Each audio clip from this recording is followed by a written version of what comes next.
టీడీపీలో ఏం జరుగుతుంది? కూటమి ప్రభుత్వం అధికారంలోకి వచ్చిన తర్వాత తొలి మహానాడుకు ముందు పార్టీలో వ్యవహారాలు ఘాటెక్కుతున్నాయేందుకు? మినీ మహానాడులోనే డైలాగ్స్ బ్లాస్ట్ అవ్వడం వెనుక ఏం జరుగుతుంది? పార్టీ జెండా మోసిన వారికి సరైన పదవులు రావట్లేదన్న ఆవేదన ఉందా? అటు జనసేన టార్గెట్, ఇటు ఇంటర్నల్ ఫైర్ అన్ని ఎటు దారి తీయబోతున్నాయి?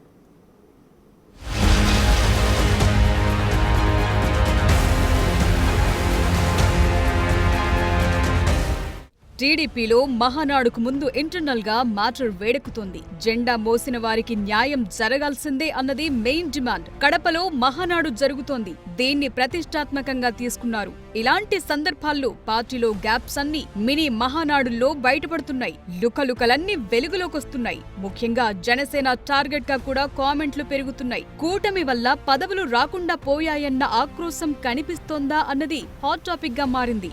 ఇందుకు సంబంధించి కొన్ని ఎగ్జాంపుల్స్ చూద్దాం.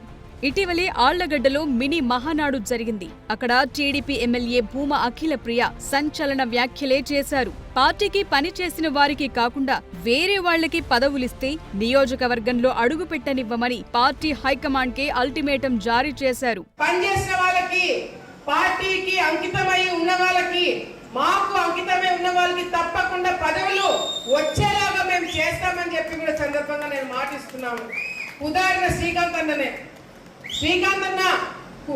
పార్టీకి కానీ కుటుంబానికి కానీ చాలా వరకు ఫస్ట్ నుంచి అండగా ఉన్నాడు. నేను లోకేష్ దగ్గరికి శ్రీకాంత్ అన్నని తీసుకుపోయి ఫస్ట్ నుంచి అన్న చేసినవన్నీ కూడా ఒక ప్రొఫైల్ తీసుకుపోయి లోకేష్ అన్నకి ఇచ్చినాం, చంద్రబాబు నాయుడు గారికి ఇచ్చినాం. కానీ అదే మండలం నుంచి ముక్కు ముఖం తెలియని వాడు ఎవడైనా వెళ్ళి పదవి కావాలని చెప్పి మాకు తెలియకుండా తీసుకుంటే మాత్రము ఆలగడ్డ నియోజకవర్గంలో అడుగు కూడా పెట్టనివ్వమని చెప్పి సందర్భంగా తెలియజేసుకుంటున్నాం. పార్టీ నుంచి మొదటి నుంచి ఉన్న వాళ్ళకి మీరు పదవులు ఇస్తే ఇవ్వండి, లేకపోతే అసలు పనిచేయని వారికి పదవి ఇస్తామంటే కూడా అది కరెక్ట్ కాదని చెప్పి పార్టీ దృష్టిలో కూడా మేము పెట్టడం జరుగుతుంది. పాయకరావుపేట మినీ మహానాడులోనూ అసంతృప్తి సీన్లే. Madugula MLA Bandaru Satyanarayanamurthy hot comments చేశారు.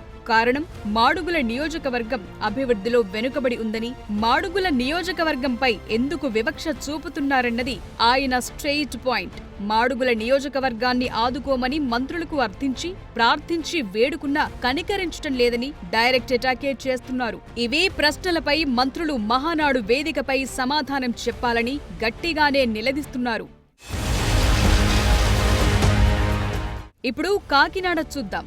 జిల్లా మహానాడులు ఎమ్మెల్యే జ్యోతుల నెహ్రూ చేసిన కామెంట్స్ కూటమికే ఎఫెక్ట్ పడేంతగా టర్న్ తీసుకున్నాయి. కాకినాడ జిల్లాలో పదవులు ఏ పార్టీకి వెళ్లాయో ఆలోచించాలని, మెజార్టీ ఉన్న తెలుగుదేశం పరిస్థితి ఏంటని క్వశ్చన్ చేస్తున్నారు. పార్టీ నిర్ణయాల వల్ల జిల్లాలో టీడీపీ నిర్వీర్యం అయిపోతుందంటున్నారు. రాజకీయంగా బలిష్టంగా ఉండాలనుకున్నా, రాష్ట్రం మన ప్రాంతాన్ని అభివృద్ధి చేయాలనుకున్నా పార్లమెంటు ఎల్లను కాదు, జిల్లాలు చేయాల్సిందే. ఆయా ప్రాంతాల యొక్క సామాజిక పరిస్థితులు ప్రామాణికంగా తీసుకోవాలి. ఆయా ప్రాంతాల యొక్క జన సాంద్రతను ప్రామాణికంగా తీసుకోవాలి. ఆయా ప్రాంతాల యొక్క సంస్కృతిని ప్రామాణికంగా తీసుకోవాలి. అవి జిల్లాలుగా ఏర్పడగలిగినట్టయితే అక్కడ ఉన్నటువంటి ప్రజానీకం కలిసి పనిచేసుకోవడానికి, అధికారులు మంచి అవగాహనతో పనిచేయడానికి అవకాశం ఉండేటటువంటి ఉత్తమ పరిపాలన రావడం జరుగుతుంది. ఇప్పుడు ఒంగోలు మహానాడు సంగతి చూద్దాం. మాజీ మంత్రి జనసేన నేత బాలినేనిపై టీడీపీ ఎమ్మెల్యే జనార్దన్ విరుచుకుపడ్డారు. బాలినేని చేసిన వ్యవహారాలపై మినీ మహానాడులో కడిగి పారేశారు. పాయింట్ ఏంటంటే, వీళ్లందరిది ఒకే కూటమి ప్రభుత్వం, కానీ మనస్సులు వేరు, మార్గాలు వేరు అన్నట్లుగా ఒంగోలులో సీనుంది. ఏ పార్టీకి పోదామని అర్థం కాక లాస్ట్కి ఏదో గొడుగు కింద ఉండాలి కాబట్టి ఒక పార్టీలోకి పోయాడు. ఆ పార్టీలో పెట్టుకొని ఒక్కో రీల్ వేస్తుంటాడు. 10 రోజుల్లో నాకు ఎమ్మెల్సీ వస్తుంది, 10 రోజులు అయిపోయిన తర్వాత నాకు మంత్రి అయిపోతున్నా. ఆ తర్వాత 10 రోజులకేమో నేను మళ్ళీ పార్టీలో 4 జిల్లాలకు హెడ్ అవుతున్నా. నువ్వు అక్కడ ఆడుకునేవాడు ఆడుకోక జిల్లాని సర్వనాశనం చేసి, ఒంగోలుని సర్వనాశనం చేసి, ఇంతమంది మీద కేసులు పెట్టి ఏంది ఈ పరిస్థితులు అనేది అర్థం చేసుకోవాలి.